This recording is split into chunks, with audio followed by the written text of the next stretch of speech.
In Gaza, fierce fighting is escalating between Israel and Hamas. The IDF says it struck around 450 targets by air, sea, and ground over the past day. The fighting right now remains focused on Khan Yunis, a city in the southern part of the enclave that is crowded with civilians. This comes as Secretary of State Antony Blinken issued his strongest criticism yet of Israel's handling of the war. Listen.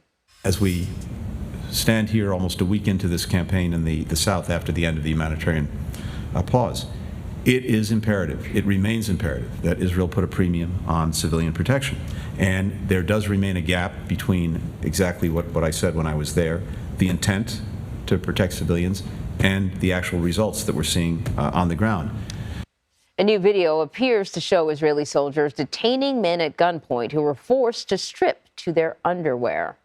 So joining us now from Jerusalem is BBC News correspondent Paul Adams. Paul, good to see you. What can you tell us about the latest operations on the ground in Gaza?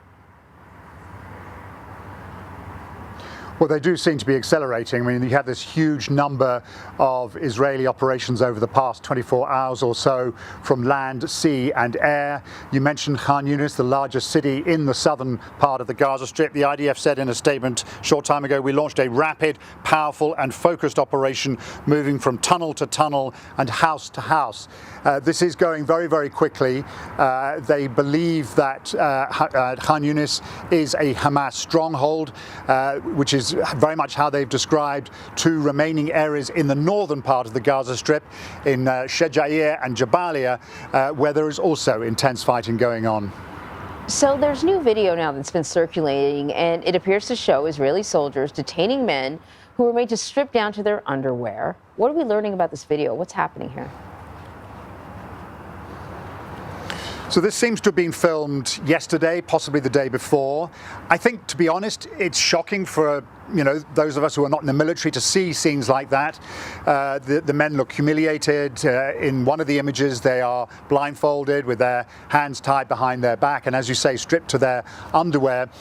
But if you bear in mind that this is an intense battle in a military, in a civil environment, in the middle of a city, in an area where the Israelis have been warning the Palestinian population for weeks to leave, essentially what's happened is that the Israelis have gone and rounded up any fighting age men that they can find.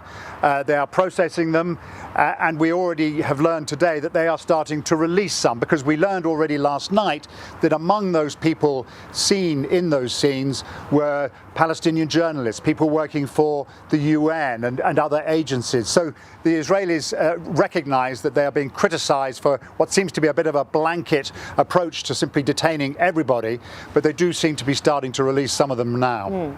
And, there was some talk we're hearing about opening up another crossing into Gaza. We don't know, but the hope is that that would mean the ability to bring more aid into Gaza. I mean, I think we sort of don't have the words anymore. The thesaurus has been used. We're kind of running out of words to kind of describe how dire the situation is. What is the humanitarian crisis like in Gaza? You're right. It is becoming increasingly difficult to find new ways to describe it. But here's a statistic for you. A representative of Save the Children said a short time ago that 85% of the population of the entire Gaza Strip has been displaced over the past 2 months. That's 85% of 2.3 million people. And a huge proportion of those are crammed into the south, the very area where the Israeli military is now focusing its operations. I think this talk about opening a new crossing is a little misleading. I think what the Israelis are saying is that they can use that facility at Kerem Shalom to process more trucks, which would allow more trucks to go in to the Gaza Strip, but they're not talking about opening a second entrance point into Gaza.